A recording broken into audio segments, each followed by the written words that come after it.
What's up, Tailgaters? You're in the booth with Tailgate Nate today. Welcome to my channel and welcome to just a chock full day of content here on my channel. I'll be uploading not one, not two, neither three or four, but 5 standings predictions videos for you guys today. We're going to go through the entirety of the group of 5 today, and these will be a little bit of shorter videos as I'm going to go through these a little bit faster than I did my Power 4 ones, as well as you will get 2 of the bigger Week 1 games that are on the slate. I think I'm doing 6 or 7, maybe 8 games this week. You'll see 2 of them come up later today, possibly a third as well, but at very least you will get 2 of them up today. Very busy Tuesday for me, but I'm able to get these videos in for you guys. And to start with our group of 5 standings predictions, we are going to be breaking down the American Athletic Conference. You could argue the best group of 5 conference in the nation. We're going to start with it, and we'll dive on into everything here in just a little bit. For starters, I don't know if you can hear it on my voice. It's that sort of season, right? Allergies are kicking up. I'm getting congested, so I apologize for the way that I sound, but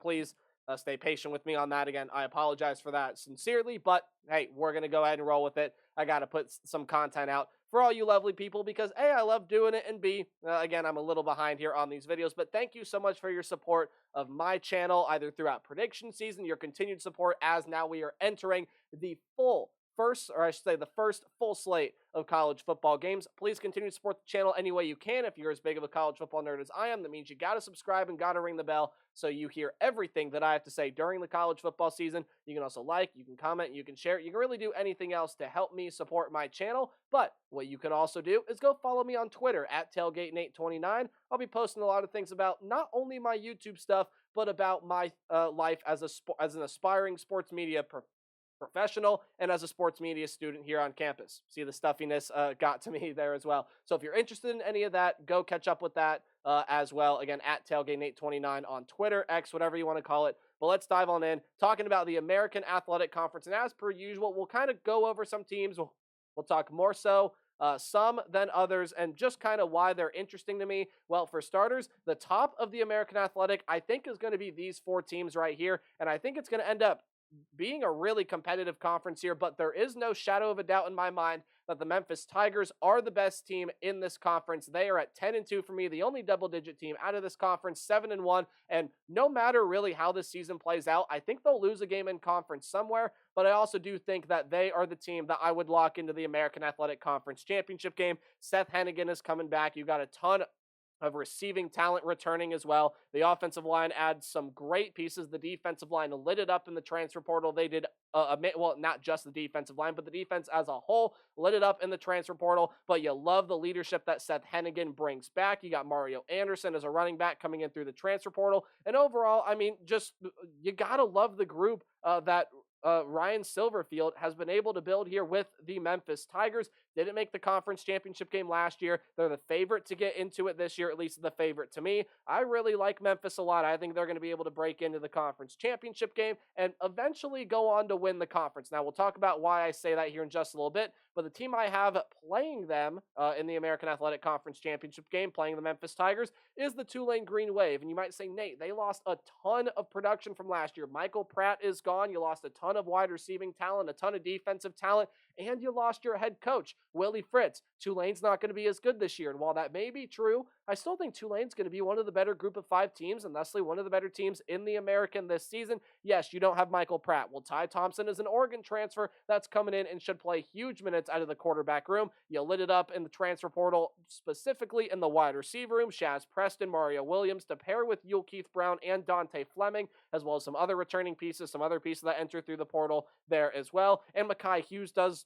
come back in the running back position. They're going to have a really talented offense defensively, especially in that defensive backfield. Lou Tillery, Jalen Geiger, Jonathan Edward, and so many more are all transfers coming in. The defensive front 7 returns a ton of talent, including Patrick Jenkins on the defensive interior. I still think Tulane's going to be very talented, and to me, those are the top 2 teams in the American Athletic Conference. But there are 2 other teams that can make a run here at getting into the conference championship game. Again, my stuffiness, I apologize for that. One of them being the South Florida Bulls. Now, South Florida is going to be a very dangerous team to watch out for this year. And honestly, if I didn't think Tulane was going to be as good as I think they're going to be this year, South Florida would probably be my pick to go to the American Athletic Conference Championship game. Again, just the way my standings work out, I don't have it that way. South Florida is still going to be a really good team this year, though. They get a lot of returners from last year. Byron Brown, who lit it up in the quarterback position for him last year, he's coming back. Naquan Wright is back at running back. Michael Brown Stevens returns as a wide receiver. You get Weston Wolf back.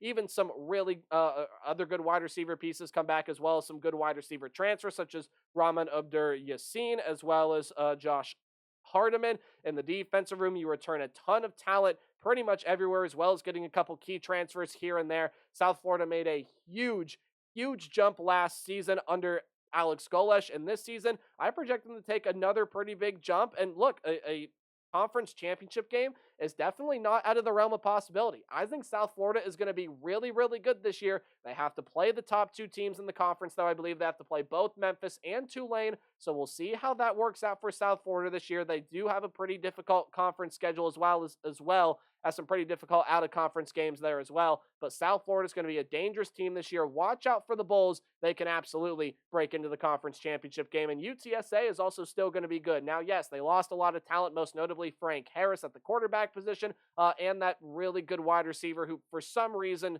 his name is just escaping my mind right now. But Owen McCowan is going to be taking over at the quarterback position. I have little to no worries with him there. I think he's going to excel. Kavorian Barnes is returning as the running back. And even though you did lose some good wide receiver talent from last season, you still are returning a lot of very solid pieces, a lot of good pieces on the defensive talent. It's going to be a very experience-led defense this year. And if we know how Jeff Traylor likes to develop talent, well, I think you can guess that UTSA is going to be pretty fine here for this college football season. When you take a look at, and to me, those are the top four teams in this conference, and there really is no ifs, ands, or buts about it to me. Maybe you can make an argument that a team like Florida Atlantic or Army or North Texas or maybe someone else gets hot and slips in there, but I really think those are going to be the best four teams in the conference this season. That being said, I think Florida Atlantic is not necessarily too far off, but they are at sort of a distance there at number 5. Tom Herman's group is going to be better this year. You can count on it. I think they are going to be so much better. We know Tom Herman has success with teams in the group of 5 realm. They got a ton of pieces in the transfer portal. Cam Fancher's coming in to be the new quarterback. George Johnson's coming in to be the new running back. Basically an entirely new wide receiver room that's going to be led by Milan Tucker, EJ Horton, and Marilyn Johnson, who are all transfers coming into this program. Defensively, you have a lot of returners and a lot of experienced returners at that played good defense for you last year. Some key transfers in the secondary will start, as well as some depth both in the secondary and in the defensive line coming in through the transfer portal. Florida Atlantic is a team that I like to well improve from where they were last season. 7-5 is where I got them, right tied there with the Army Black Knights. Now, they did win that tiebreaker over there because I do think Florida Atlantic is going to be able to beat Army in the regular season, but Army is still going to be a good football team this year, guys. Top half in the American Athletic Conference for sure. Yes, they did officially join the American Athletic Conference this season. And overall, when you take a look at Army, I mean, yeah, the offensive system is going to be changing a little bit, but you still have Bryson Daly at quarterback, a ton of returning talent in the running back and slot back positions as well. Defensively, we know they're going to be an aggressive defensive bunch, and I think just the style of football they play, especially with some of the new things they're going to be trying out offensively this year, and that they tried out last year that they'll continue to do this year, Army, I think, is going to be maybe not necessarily a staple right away, but I think eventually they'll be a really good team in the American Athletic. They'll finish top half. North Texas, a team that I definitely have making a bowl game, yes, but they're really a very difficult team to try to figure out here because there are a lot of positions that are just going to be completely revamped for the Mean Green this season. Quarterback position is one of them. Chandler Morris and Cash McCollum are both going to be entering the quarterback room this year. Chandler Morris, of course, as a transfer from TCU, and Cash McCollum as a freshman. Those are going to be your top two guys as Chandler Rogers is transferred out. Got a ton of new weapons in the wide receiver room as well, like DT Sheffield, who's going to play some really big minutes for him. You do have Ika Ragsdale coming back to be that running back, but otherwise it's a lot of other transfers coming in, a lot of offensive line transfers, a lot of depth transfers on the defensive end, including a couple that are going to play some really big minutes. North Texas, a hard team to try to figure out there, but overall I still like that team, and I think they will definitely make a bowl game this year. Navy and Tulsa, let's talk about these two teams kind of as a joint because I think these two teams are really difficult to figure out. Navy, much like Army, is going to be moving to a little bit of a different offensive scheme this year. Now, how much success does that mean for Navy? I think it means a lot in conference. Out of conference, maybe not so much. We know the defense is still going to be fairly solid here. And look, that program's doing some really good things, but all the change, very close to a bowl game for Navy. I have them just on the outside looking in, and Tulsa might be the hardest team in the country to try to preview and project where the Golden Hurricane are going to wind up once the season is said and done. Tulsa's got a lot of big pieces coming in through the portal, a revamped wide receiver room. You do have Cardell Williams and Kirk Francis both coming back, but that linebacker room is going to be completely different due to the portal. And Tulsa, just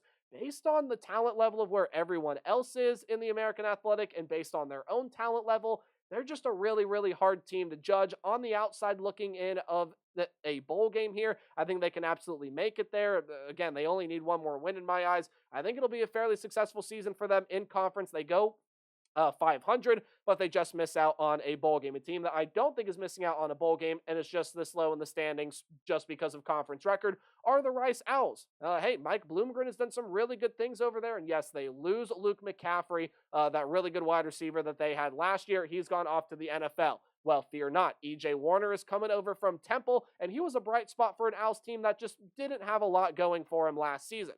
So overall, I think he's going to excel with this Rice program. They still got a lot of very talented offensive weapons, and the defense just returns a butt ton of talent. They got a ton of guys returning there in that defensive room. I think the Rice defense is going to be pretty good this year, and overall, the Rice Owls got a lot of confidence in them this season. I think they get back to a bowl game there, but again, just based on conference record, they sit right there. These next four teams down here, I'm not necessarily too high on. I want to talk about UAB first because I think Trent Dilfer's group will see their improvements this season, but I do not think UAB is good enough to get to a bowl game this year. Couple nice pieces coming in through the portal here and there, but overall, again, I'm not the biggest fan of Trent Dilfer as a head coach. I think he's going to see I think he's going to see more success this year, but he'll still see his struggles. Maybe 2025 is the year the Blazers get back into a bowl game. But these three teams right here that I haven't talked about yet, just not high on at all. East Carolina, Charlotte, and Temple. Look, it's going to be a much better season than it was for the Pirates last year, but I'm still not super high on them to make a bowl game. And Charlotte, again, Biff Poggy's group might see statistical improvements and improvements in play here and there, but overall, I just don't think the record is going to pan out too well for them at the end of the year. And Temple, I think, is going to be the worst team in the conference. You lose E.J. Warner, you lose a lot of other really good pieces off of the team last year that, look, I'll be honest, does have some good returning pieces. I'm just not confident in Temple. I'm not confident in Stan Drayton, and I don't really like this team in 2024, which is why they sit at the bottom of these standings. Again, I said it earlier in this video. I'll say it again. Memphis, Tulane, South Florida, and UTSA, I think, are bona fide the top four teams in this league. What combination of them do you have in the conference championship game? For me, I think Memphis is a darn near lock. I think the experience of Seth Hennigan, the offensive potential, the defensive intensity is just going to be too much for a lot of teams in this conference to handle. But I think Tulane can hang with them. I think South Florida can hang with them. I think UTSA even at times can hang with them as well. Maybe UTSA is definitely that fourth. I think it's either Tulane or South Florida that gets to that conference championship game with them. And I do see it being Tulane, but I don't really see anyone being a match for the Memphis Tigers this year. I think they are the AAC champs, and they very well could have a very good case to get in to the college football playoff if everything goes their way as the Group of 5 representative. Let me know your thoughts on the American Athletic Conference in the comments section below. Remember to play hard but tailgate harder, and we'll move on to the Sun Belt in the next video. Goodbye.